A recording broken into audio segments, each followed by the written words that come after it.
La première destination, c'est le pays des hommes intègres. La secrétaire d'État française chargée du développement est en visite dans le pays.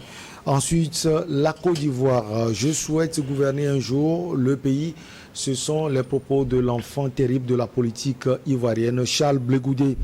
Et puis au Bénin, l'opposition gagne 28 sièges. C'est sans doute une percée, même si le parti Les Démocrates, par la voix de Éric Oundété, président, donc, dénonce les fraudes du pouvoir en place. Et puis on termine, comme d'usage par le Togo, l'acte 1 des forats régionaux vient d'ouvrir sa porte plus précisément à Dapan, au nord du Togo. Nos invités sont en place pour ce numéro. Robert Kossigan, à côté, il est le président de l'AJD, Alliance Jeunesse et Développement. Ashraf Ouro Sama, lui, il est juriste de formation, assistant parlementaire. Il est donc homme politique du PDP. Et puis le journaliste est également là, le journaliste Prosper Agboklou. Il est également analyste politique. Nous allons les saluer. On commence donc par vous, Président. Vous allez bien? Bonjour. Bonjour Michel, bonjour à tous les téléspectateurs de New World TV. Bonjour à Dapaon, bonjour à Tinjase et à Sinkase. Vous allez bien, Prosper? Ah, que voulez-vous? Dieu est grand, on est là. On profite de l'occasion pour souhaiter les vœux les meilleurs à tous nos auditeurs, à tous nos téléspectateurs. Voilà, on est plus habitués à la radio. Je sais que vous êtes plus habitués à la radio.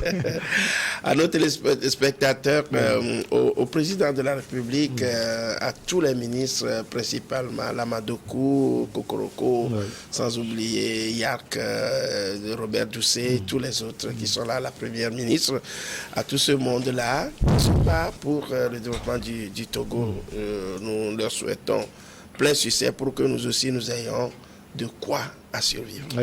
Il y a un politique à vos côtés, hein, Ashraf Ouro Sama, toujours bien habillé, assistant parlementaire, le parti PDP. Tout le monde va bien? Non, nous nous portons très bien. C'est une journée spéciale quand même pour le président national parce qu'il fête son anniversaire aujourd'hui. Bon. Il est né un 12 janvier. Donc, bon anniversaire à vous, président Innocent Kabara. Président Innocent Kabara. Je crois que tous les militants du parti, ne vous inquiétez pas. Le sens de l'hospitalité, nous avons le sens de l'hospitalité au PDP. Donc, ne vous inquiétez pas. Donc, je crois que le président Souffline Bougé aujourd'hui, je lui souhaite le meilleur. C'est un homme politique ambitieux, comme tous les hommes politiques togolais, et donc je lui souhaite le meilleur. Donc, bonjour aux téléspectateurs de New World. Je suis extrêmement ravi d'être avec vous aujourd'hui. Je crois que nous venons de débuter l'année. Les Togolais font preuve de patriotisme, de sens aigu de l'intérêt général. Dans tous les cas, nous souhaitons que cela continue pour qu'on puisse construire un pays prospère. J'aimerais rendre également hommage parce que je suis fasciné.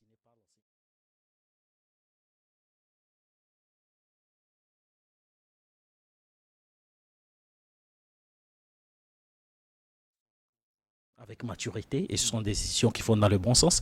Mais moi, j'aimerais aujourd'hui le rendre hommage à cause des travaux de recherche qu'il a effectués. Vous savez très bien que les élections sur le continent sont toujours contestées sur un certain nombre de choses.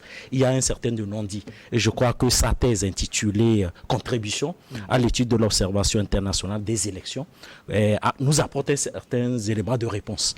Et donc, je crois que les Africains et les Togolais en particulier doivent s'approprier du contenu de sa thèse pour trouver des solutions urgentes aux crises électorales qu'on enregistre régulièrement sur le continent. Allez, on commence donc par le Burkina Faso. La secrétaire d'État français chargée du développement de la francophonie et des partenariats internationaux, Chizoula Zacharopoulou, est en visite au Burkina Faso. Elle a échangé avec le président de la transition, le capitaine Ibrahim Traoré. Les échanges ont porté sur le nouveau format du partenariat entre les deux pays, surtout les attentes des Burkinabés et dans le plein respect de la souveraineté de ce pays. Je ne suis pas venu ici influencer aucun choix ni aucune décision, a-t-elle insisté. On va l'écouter et puis on va donner la parole à nos chers experts.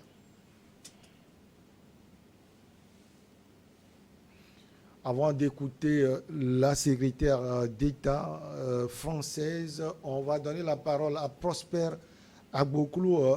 Comment vous interprétez, si on peut le dire, cette visite? Non, je crois que la diplomatie a ses formes et a ses astuces. Vous savez, le Burkina avait sorti les dents il y a quelques jours en demandant à la France donc, de rappeler son ambassadeur. Dans ce sens, je crois que la France a cherché à ennoblir les pensées, à donner un peu plus donc, de chance peut-être à la coopération, à l'apaisement. Cela dit, envoyer donc une personnalité aussi importante, c'est juste pour adoucir les mœurs et permettre à ce que, bon, les Burkinabés peut-être reviennent à de meilleurs sentiments. Vous savez, en diplomatie, souvent il y a des tactiques, comme en football ou bien en sport, il y a des tactiques et quand vous analysez, il y a quand même le bon sens qui peut prévaloir et qui peut donner des directives qui permettent donc de résoudre les problèmes. Donc elle a dit qu'elle n'est pas venue influencer sur quelques décisions que ce soit, mais c'est anguille sous roche, c'est de l'anguille sous roche. Vous voulez dire que c'est ce que la France a l'habitude de faire? Ah oui, c'est une façon. Ce sont des propos diplomatiques. Oui, donc c'est une façon donc de faire croire aux gens, afin d'escamoter un petit peu les suspicions et de permettre à ce que les gens aient vraiment accordent plutôt un peu plus d'importance donc à la politique que mènent donc les Occidentaux, principalement la France en Afrique. Donc cela date déjà de très longtemps lorsque la brouille naît. Il y a souvent donc de cette tactique-là pour pouvoir calmer le jeu, parce que vous savez, on est arrivé dans un contexte où pratiquement la jeunesse africaine a une autre vision donc de la qu'on appelle de la France-Afrique, ouais. De la France-Afrique qui a envie de perdurer dans le temps. Mais vous savez, aujourd'hui, comme les Occidentaux, les Africains sont allés à la grande école, ils maîtrisent mieux, comprennent un peu plus les contours. Donc cela dit, je crois que maintenant, les Occidentaux, la France particulièrement, est en train de comprendre un peu le jeu. Et elle prend peut-être pour moi une autre façon de gérer les crises.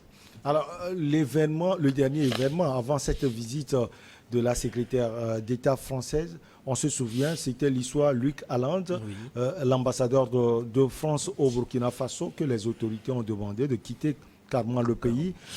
Les autorités ont précisé également qu'elles n'ont rien comme problème avec la France. Sans doute, cette visite s'inscrit dans l'élan.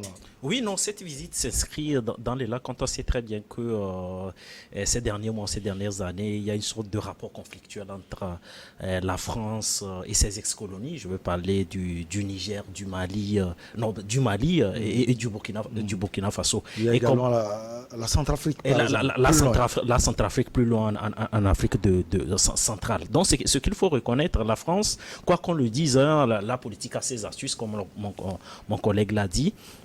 La France est dans une sorte d'opération séduction, quand on sait très bien qu'il perd du terrain d'influence et qu'il y a quand même d'autres concurrents aujourd'hui qui réussissent à nouer des relations beaucoup plus stables avec les pays africains. Donc je crois que c'est de bon escient que la secrétaire d'État vienne, disons tout simplement, une visite de courtoisie, mais disons discuter des thèmes les plus intéressants et les plus chauds. Parce que vous savez, le Burkina Faso accuse souvent la France de violer sa souveraineté nationale. Donc c'est très important de venir apporter des précisions sur la conduite de la France vis-à-vis du Burkina Faso. Donc je crois que lorsqu'on est ce qu'on appelle le droit de légation, c'est-à-dire la diplomatie, il faut soulever un certain nombre de leviers pour apporter des éléments de réponse. Parce que la France ne peut pas être dans une situation inconfortable. Même s'il a aujourd'hui des militaires parce qu'il y a l'opération Sabre qui continue. C'est vrai, au Mali, le rapport conflictuel n'est pas aussi aigu qu'au Burkina Faso. Mais ces dernières années, il y a tellement de bruit. Puisque vous avez parlé disons, du renvoi de l'ambassadeur Lucas Lantz, qui est devenu un personnage non grata, que les autorités burkinabées ne veulent plus. Donc, ce qui veut dire qu'il y a des non-dits, ce qui veut dire qu'ils ne sont pas sur la même longueur d'onde. Et je crois que généralement, ce qu'on reproche aux diplomates français sur des d'avoir une attitude assez condescendante vis-à-vis des autorités nationales. Lorsque vous êtes dans un pays, vous êtes obligé de respecter le droit positif est ce qu'on appelle les us et coutumes de ce pays-là. Vous ne pouvez pas vous permettre de s'ingérer dans les affaires de ce pays. Vous avez des ambassadeurs jadis qui interviennent dans les processus électoraux, même qui désapprouvent certains actes législatifs, même qui sont adoptés dans nos assemblées. Alors, vous êtes juriste, je vais vous poser cette question. Oui. Est-ce que l'ambassadeur de France au Burkina Faso, Luc Alland, avait fait récemment, est-ce que c'est dans ses prérogatives? Non, ce n'est pas dans ses prérogatives, c'est ce que je dis. Vous ne pouvez pas vous ingérer dans une affaire politique. Regardez, il faut évoquer la réciprocité pour mieux expliquer. Imaginez-vous que l'ambassadeur du Burkina Faso à Paris s'ingère dans un processus électoral en France. Ça peut se faire? Ça, ce n'est pas le processus électoral. Non, il parlait d'un aspect sécuritaire. Oui, d'un aspect. Non, sur un certain nombre. Français, oui, effectivement. C'est pourquoi je pose la question. Oui, sur un certain nombre de sujets. Même, c'est vrai. Mais ce qu'il a souligné, on se souvient, Maître Herman Yameogo l'avait souligné l'autre fois. Il a carrément parlé de génocide. Oui, mais vous pouvez, certes, la France il y a un partenariat entre la France et le Burkina Faso, c'est sur des questions sécuritaires. C'est pas parce que vous êtes dans un cadre de partenariat que vous pouvez vous permettre d'avoir cette liberté d'esprit là. Souvenez-vous, l'État c'est quoi? C'est un appareil répressif avec un corps sécuritaire bien établi, des forces de l'ordre. Donc aujourd'hui, quand on parle de l'orientation de la politique sécuritaire, revient à qui? Ce n'est pas l'ambassadeur, c'est plutôt les autorités nationales. Et je crois que la secrétaire d'État a été quand même claire. La dernière fois, elle a dit que la France n'a pas la volonté de se substituer aux autorités nationales dans la lutte contre le terrorisme. Donc, il appartient aux autorités nationales d'élaborer une politique quand même assez lisible pour combattre les djihadistes. Donc, encore une fois, moi, je crois que les autorités burkinabées aussi ne doivent pas être, c'est ce que j'appelle l'obsession de l'innovation. C'est-à-dire, lorsqu'on a l'obsession de l'innovation, on est dans un cadre de rupture, de défiance. Je crois que les autorités burkinabées doivent aussi faire preuve de retenue et comprendre qu'on a besoin du soutien de la France, quoi qu'on dise, pour stabiliser nos pays. Mais je ne suis pas pour que disons, ce cadre de partenariat perdure dans le temps. Je crois que la France doit nous aider à stabiliser un certain nombre de pays et après rentrer chez eux pour que nos forces nationales puissent aussi reprendre la main. Parce que le sens de la souveraineté le recommande fortement. On va voir si on peut écouter la secrétaire d'État française. Dirigeants, je suis venue pour porter un message clair, celui de la constance de l'engagement de mon pays, de la France, dans un moment existentiel. En cohérence avec ces messages, la France reste engagée sur tous les plans humanitaires, sécuritaires, développement, au degré et dans les formes qui souhaiteront les autorités burkinabées. Alors, Robert Kossiga, à côté, vous avez écouté la secrétaire d'État française. Je suis venu pour apporter un message clair, celui de la constance de l'engagement de mon pays. La France reste engagée sur tous les plans humanitaires, sécuritaires, développement, haut degré et dans les formes que souhaiteront les autorités burkinabées. Nous sommes convaincus avec le président Traoré d'avancer ensemble dans cet état d'esprit. Je crois qu'elle a été méticuleuse, elle a choisi les bons mots diplomatiques pour arranger la situation. Sur ce coup, je dirais que chapeau à elle parce qu'elle maîtrise son boulot.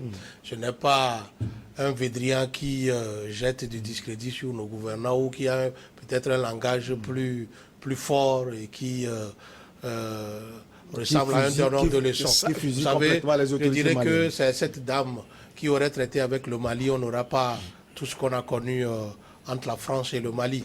Elle a bien choisi ses mots et puis elle a fait de l'image de la France ce partenaire qui est prêt a apporté alors sa contribution pour la stabilisation du Mali et puis sur le développement, sur le plan sécuritaire et tout. C'est pour le Burkina Faso. Mais je reviens un peu sur la parenthèse d'Achraf.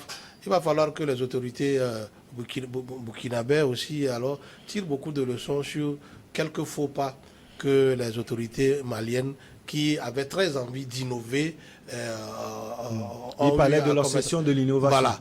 Donc, moi, je dis, comme l'a dit le pasteur Mamadou Karambiri, à la prise de pouvoir de Touré, je crois, de Traoré, il dit il vaut mieux travailler avec tous les partenaires sérieux du Burkina Faso. Voilà.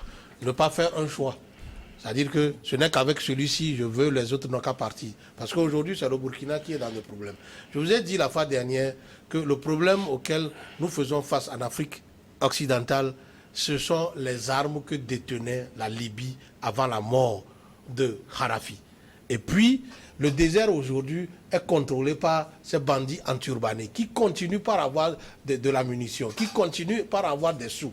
Ce qui fait qu'aujourd'hui, la lutte, là, ne peut jamais être faite par nous-mêmes. C'est pourquoi la fois dernière même, moi j'ai suggéré sur ce plateau que nos élites en droit puissent retourner alors là-bas à l'ONU pour qu'il y ait une deuxième, comment vous l'appelez, résolution qui alors impose à l'OTAN de venir service après-vente. Parce que, vous savez, ce qui nous arrive là, il va falloir que obligatoirement l'OTAN revienne en Libye. Parce que la Libye n'est pas stable aujourd'hui. Mieux, les Occidentaux continuent par financer ces filous en Libye pour empêcher alors toute cette... Parlant précisément de la France, qu'est-ce qu'elle peut apporter au Burkina Faso? La France aujourd'hui, pour apporter, a beaucoup de choses à apporter. Sur le plan sécuritaire. Puisque, n'oublions pas, il y a déjà le Burkina Faso même qui a demandé à ce que la France l'aide à payer les VDP, je crois. Et puis, à les armer. Si la France pouvait déjà jouer ce rôle, je dis... c'est aussi bon. Si on peut aussi aider aujourd'hui le Burkina Faso à avoir un peu plus de moyens pour développer les zones qui aujourd'hui sont alors hors contrôle de l'État. Hors contrôle de l'État, même pas hors contrôle de l'État. Il y a des zones dans le Burkina Faso qui sont sous contrôle de l'État mais qui manquent de moyens. Parce que la fois dernière, le président l'a dit, qu'envoyer de la nourriture vers ces zones devient de plus en plus difficile. Si la France peut jouer ce rôle, c'est encore bon. Parce que vous savez, aujourd'hui, le Burkina Faso veut du concret, ne veut pas de promesses. Et puis, cette force de la France qui est là-bas, à Kossiam, dont on dit, si elle peut aider déjà à former les VDP, pour que les VDP, alors, ne deviennent pas une force destructive de sa propre population, c'est aussi bien. C'est-à-dire, à leur amener de l'expertise militaire, c'est aussi bien. Donc, moi, je dis, la France a beaucoup à faire au Burkina Faso, ne serait-ce que ça soit de bonne foi. Que ça ne soit pas un truc de tromperie, que ça ne soit pas un truc de... Et cette tromperie peut partir de cette diplomatie portée par... Mais si, c'est toujours pas cette diplomatie qu'on nous trompe. Et puis, aujourd'hui, sur le Burkina Faso... Si le Burkina Faso est arrivé si bas, c'est parce qu'entre-temps, c'est la France qui dirigeait le Burkina Faso avec Blaise Compaoré, qui a fait dormir tout ce problème-là. Donc aujourd'hui... Mais sous Blaise Compaoré, on n'a pas trop connu cela. On va marquer la pause, si vous le permettez. On revient pour parler justement du Burkina Faso.